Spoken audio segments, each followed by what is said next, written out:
आणि ती एवढी सगळी तयारी करून गेली होतीस तू, आणि कसं झालं त्याचं लग्न? अरे खूप मजा आली, खूप मजा आली. आणि त्यांच्याकडे खूप वेगवेगळ्या पद्धती आहेत हा. म्हणजे आपण महाराष्ट्रात जरी राहतो तरी महाराष्ट्रीयन लोकांमध्ये पण बऱ्याच वेगवेगळ्या पद्धती असतात. हो हो, लग्नाच्या आमच्यात काही पद्धती नसतात.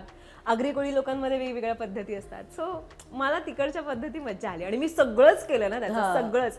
मेहंदी फंक्शन, परत त्याचे ते तांदूळ आम्ही सगळे, हो हो हो, ते पण केलं. आणि मग दुसऱ्या दिवशी साखरपुडा होता सकाळ सकाळ, दिवसाला 3 लुक.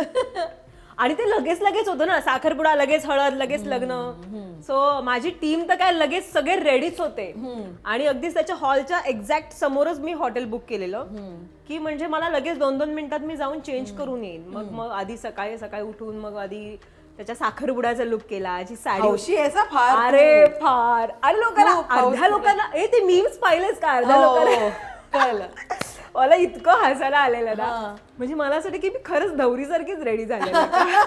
नाही खरंच तुम्ही एवढ्या हौशेने तयार झाली होतीस तू, म्हणजे काय म्हटलं सूरजचं लग्न मी ठरवलेलंच. आणि मी सुट्टी म्हणजे प्रॉपर इव्हेंट्स वगैरे होते कॅन्सल करून नाही म्हणलं, सूरजच्या लग्नाला जाणं इम्पॉर्टंट आहे. कारण की तो खूप खरंच साधा भोळा आहे ग, आणि त्याला ऍक्च्युली अपेक्षा होती की सगळे येतील लग्नाला.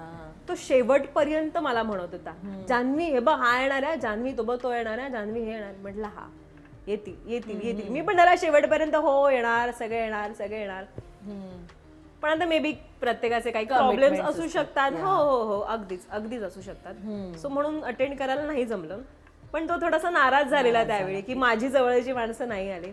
पण मी होते आणि तो शेवटपर्यंत 10 वेळा मला बोलला, जान्हवी कोण नाही पण तू आलीस, जान्हवी कोणी नाही पण तू आलीस. किती मस्त. आणि हाच ट्रस्ट आपण गेन करतो. हो हो हो, खरंच. आणि मला असं झालं की मी तिथे ना अगदीच म्हणजे त्यांनी जवळजवळ 50 एक बॉडीगार्ड ठेवलेले.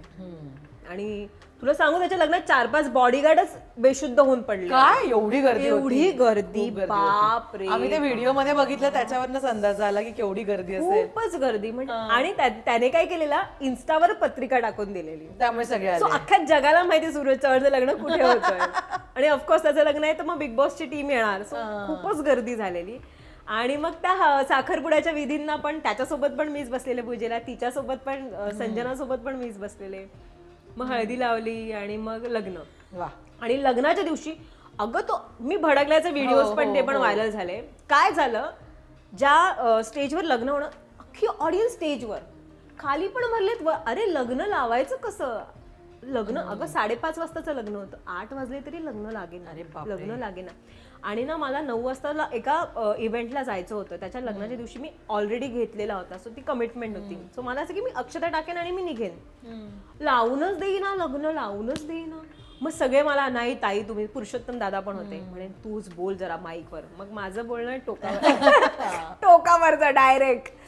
सो अगं मग 5व्या मिनिटात लग्न लागलं. माहितीये, लग्नच लागत नव्हतं, लग्नच लागत नव्हतं. तू पोहोचलीच नाही इव्हेंटला वेळ? ओके, इव्हेंटला पोहोचली. मग अक्षता टाकल्या, मग 4 फोटो काढले, मग त्याला जे गिफ्ट घेतलेलं ते गिफ्ट दिलं, आणि मग आम्ही लगेच निघालो.